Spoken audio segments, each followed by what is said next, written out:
The X stands for expensive. Hello, my baby. Hello, my honey.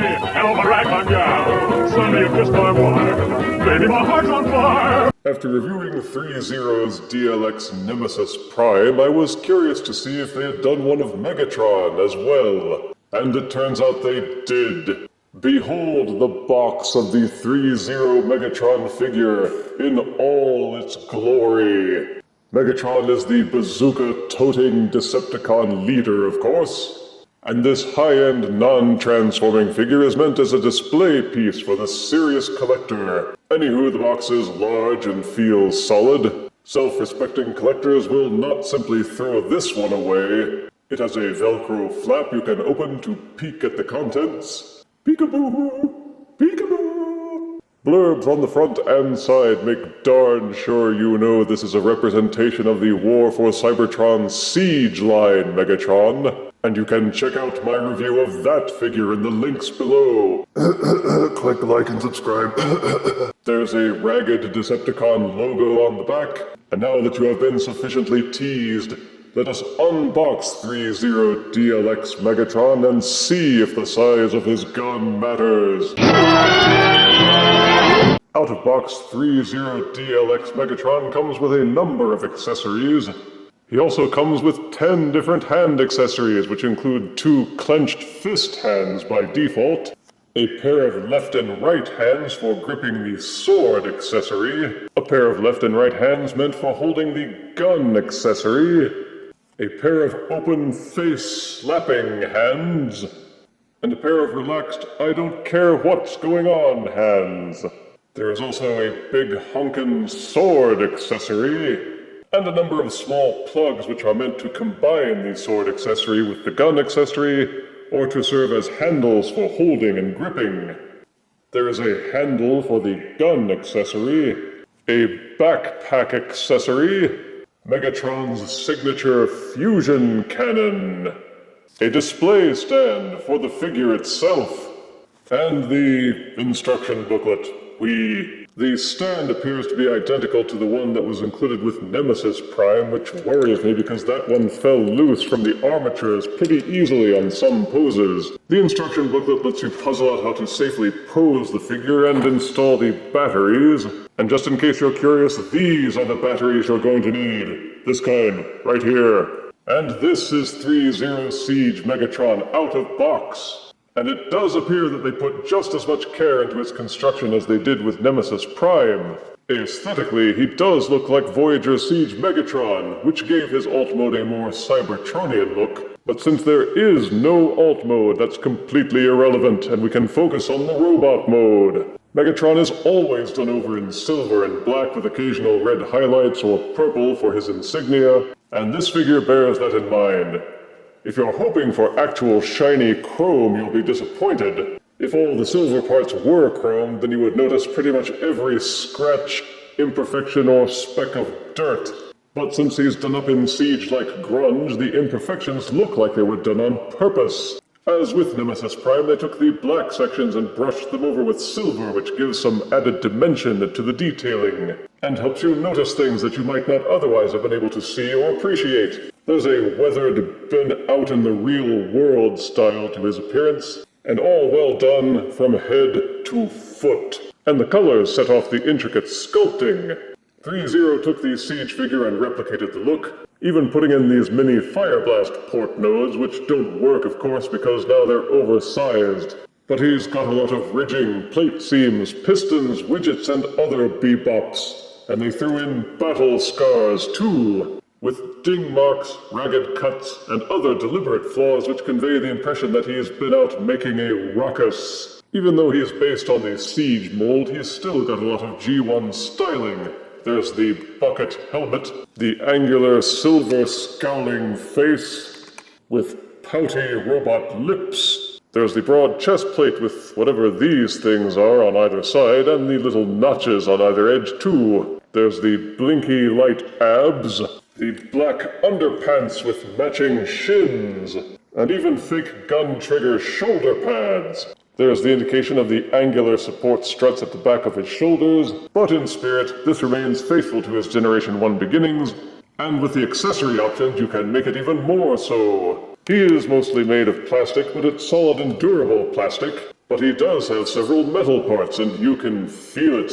He's got a lot of weight to him, so it won't be easy to knock him over as long as you pose him with a good center of gravity. To install the batteries, you have to pry open the central part of the abdomen, pull it out, and unscrew the back to install the batteries into the battery cover. But then you use these internal clips to put it back into place. The head is on a ball socket and you have to kind of pop it off, which will allow you to unscrew these sections underneath and install the batteries into the head.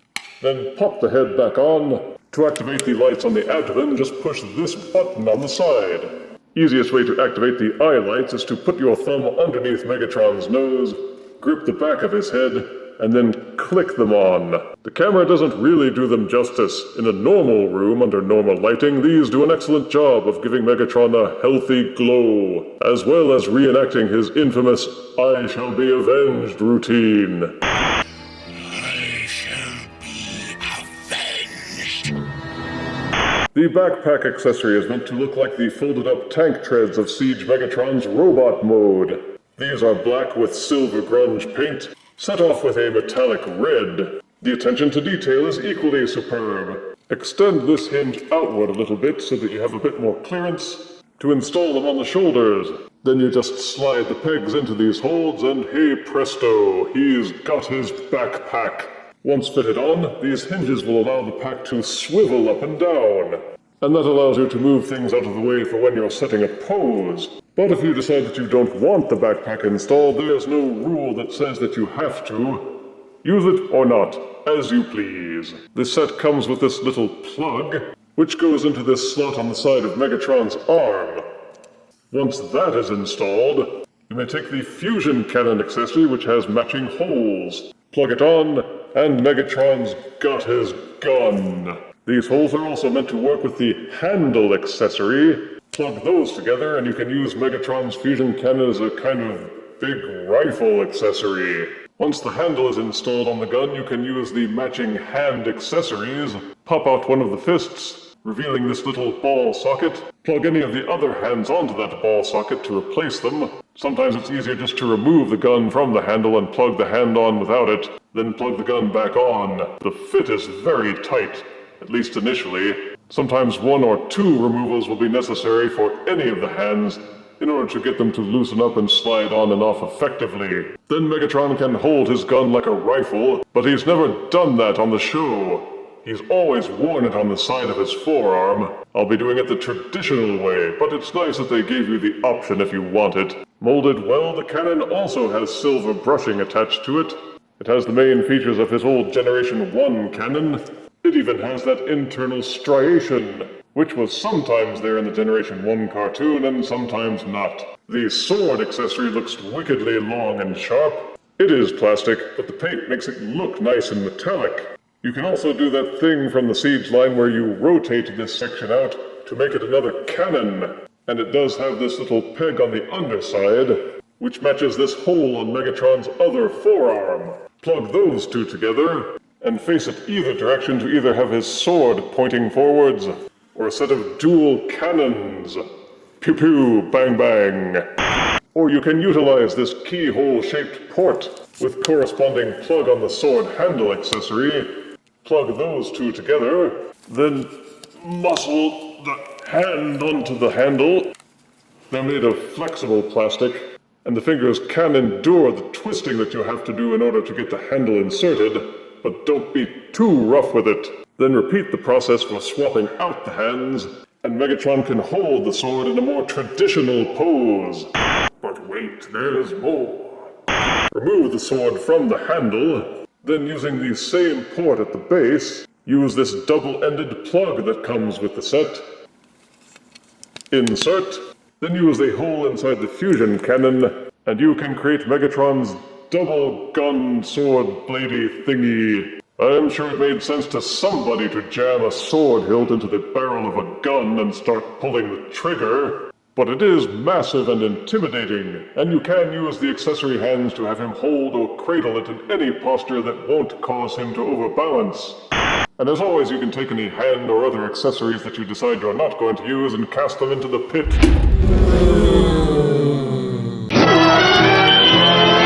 The head is ball-socketed and will do a full rotation. It will also tilt backwards slightly and tilt forward, or from side to side. The fringe at the back of his helmet means that he can't rotate the head backwards as far as I would like. Each shoulder has multiple hinges and swivels. You can square the shoulders up or down using this hinge. The arms will do a full rotation. And there's a secondary internal hinge at the shoulders which will allow the arms to splay outwards. There's an internal tilt which will allow the shoulders to square in and out. There is a very tight bicep rotation, and each elbow is double jointed, so you can almost get his arm to close in on itself. The upper body section will tilt slightly to the left and to the right, angle the backpack out of the way, tilt out this little crotch plate, and you can get a full 360-degree waist rotation.